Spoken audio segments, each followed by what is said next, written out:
As soon as the day dawned, Vibhishan went to the king. He had thought deeply over the matter and had come to a decision. His brother's welfare demanded that he should somehow seek to convert and save him.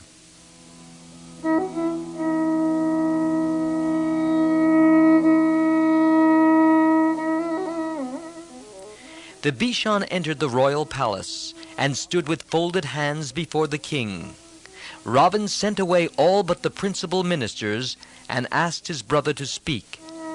Vibhishan began, "My brother and my lord, forgive me if what I say is not pleasing to your ears.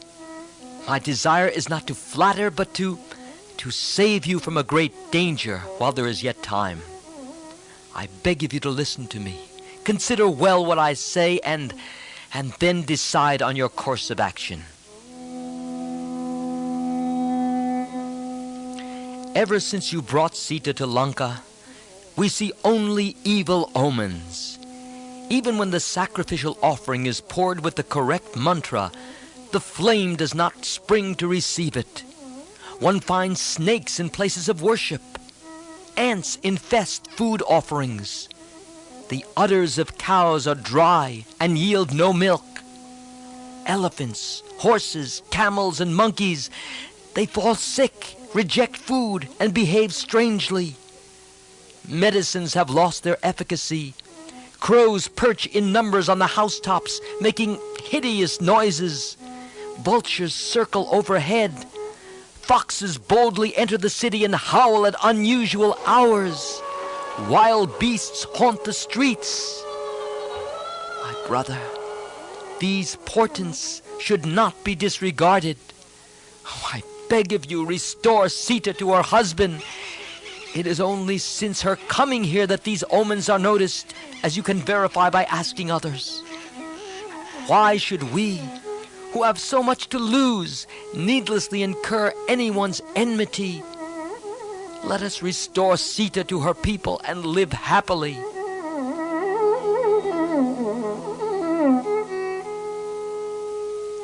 Thus did Vibhishan plead earnestly with his brother. But Ravan exclaimed, "Never! Never!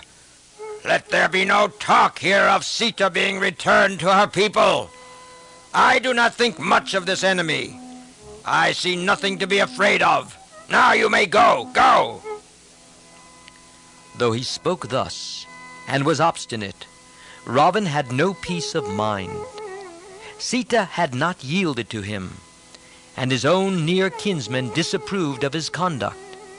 He was agitated, but putting on an air of confidence and unconcern, he summoned the council again. Lust and injured vanity kept him from the straight path, but he found some consolation in taking counsel from others.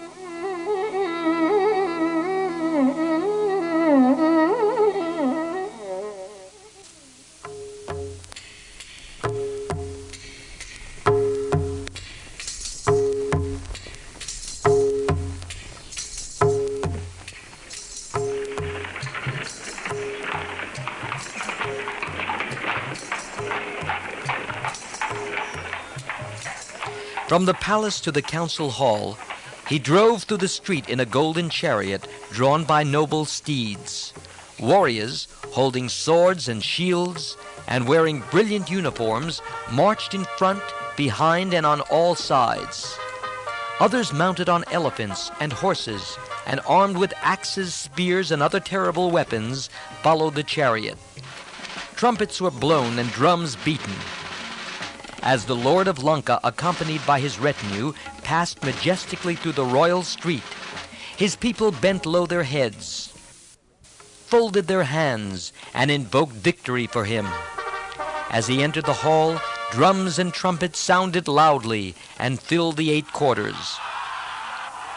Ravan took his seat on the throne in the great hall constructed by Maya, which shone in all the splendor of gold and silver and precious carpets. Hundreds of demons stood sentry outside. Obedient to the call of the king, thousands of Rakshasa warriors had assembled in the chamber.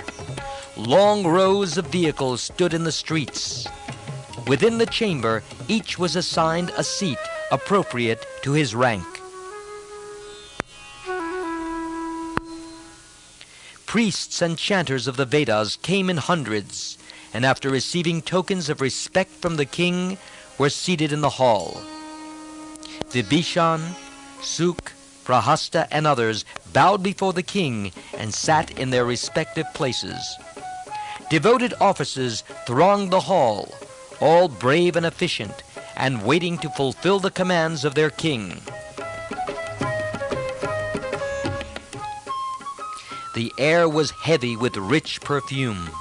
The assembly equaled Indra's in splendor, and everyone felt that momentous decisions were to be taken. Ravan broke the hushed, expectant silence of the great assembly in a voice deep and resonant as thunder. He said, "You are strong, brave, and skilled in the arts of peace and war. You can find a way out of every difficulty. Never so far has your advice miscarried. And so, once again, I seek your counsel. You know well what I have done. I have brought Sita here, who is living in the Dandaka forest. My desire for her so entirely possesses me that sending her back is unthinkable. She has so far not submitted to my wishes, and entertains a foolish hope that Ram will come here and redeem her. I have told her that it is an impossible wish and a vain hope. Finally, she asked for a year's time, and I gave it to her. I now seek your counsel. My desire is unfulfilled. I can never agree to sending Sita back and begging forgiveness from Ram. Till now, neither you, my great warriors, nor I have known defeat in battle.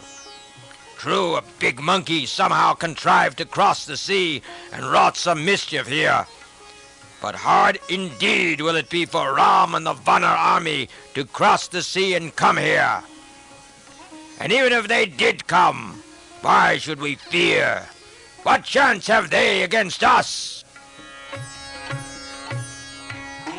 On the other side of the sea, Ram, Lakshman, Sugriv, and the Vanars are encamped. I want you to think about how we can slay Ram and Lakshman. I should have summoned the council earlier, but my brother Kumbhakarn was in his long period of sleep, so I waited till he woke up." Thus spoke Ravan, blinded by lust, hiding his real anxiety, and mixing a little falsehood with truth. For Sita had not asked for a year's time. She had absolutely rejected his advances, but he asked her to reconsider and gave her a year's time.